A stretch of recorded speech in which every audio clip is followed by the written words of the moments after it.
So, good afternoon everyone. So, karon is I will continue the discussion about the types of nationalism. So, naman tayo 14 ka types of nationalism. Ang first na ako discuss is 1 to 7. So, karon ato ang i-continue. So, diri ta nag-end sa liberal nationalism.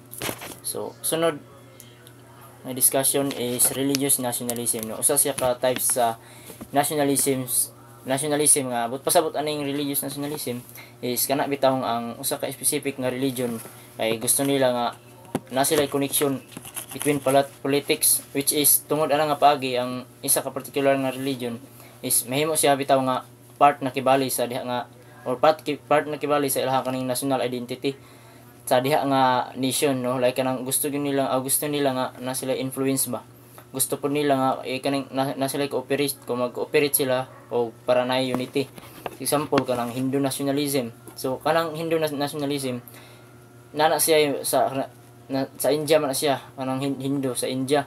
So which is kanang ilang gusto dito kanang bitang i-appeal bitaw ang ilahang nga mga religious or mga traditions nga o mga culture sa Hindu sa ilahang national identity. So ingana ang Hindu ang religious nationalism.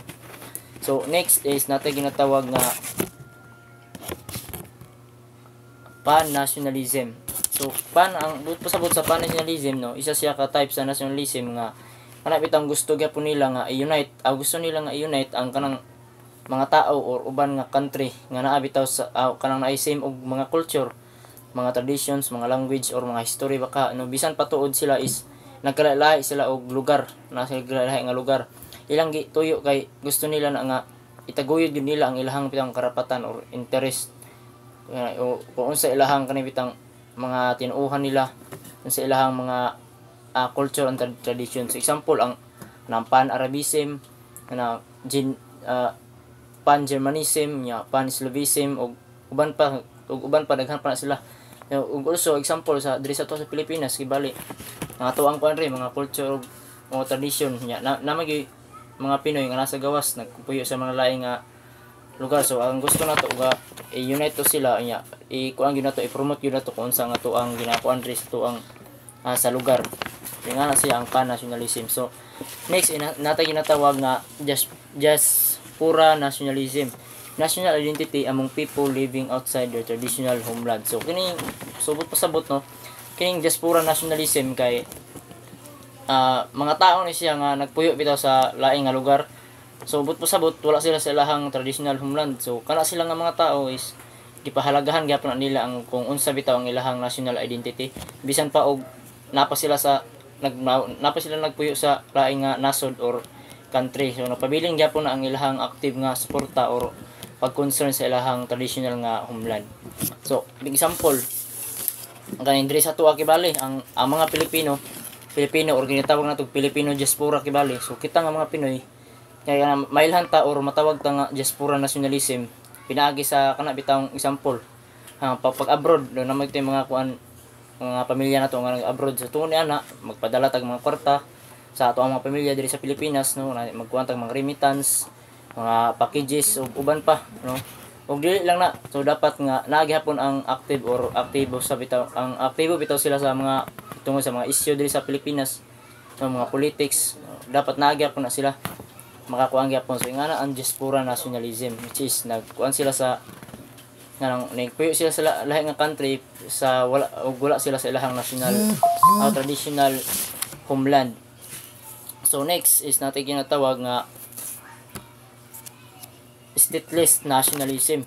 So kung pasabot stateless nationalism usa siya ka mga grupo or kalihukan bitaw sa mga tawo nga which is ang gusto nila kanang magtukod sila og ilahang kaning kaugalingon nga country nya kay para ilahay kana bitang ilahang kagustuhan ba.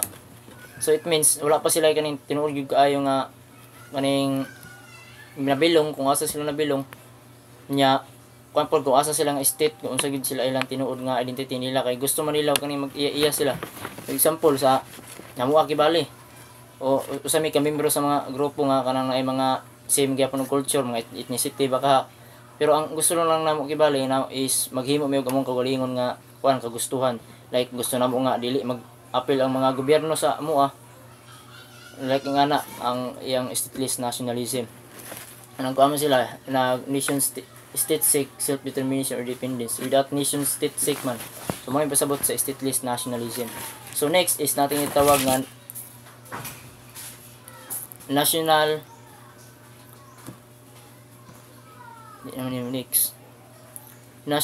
conservatism. So emphasizes preserving national identity, culture and traditions with an established state. So but pasabot sa national no is usa siya ka ideya nga which is ang ilang ginataguyod bitaw ang ilang pagka-conservative, like ginaprotektahan gyud nilang ilahang kanang ilang bansa o nation nila, gina-preserve nila ang ilahang national identity o ginaprotektahan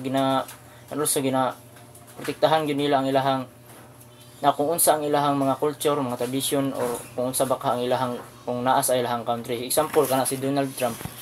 No, kana ang iya sa during sa kana si Donald Trump, president sa United States, so, during sa iyang administration o iyang gina-implement sa una gid ang patakaran nga kana bitang which is ang goal kay protektahan ang ilahang mga national sovereignty o kana ilahang para na sila mga seguridad o security nila.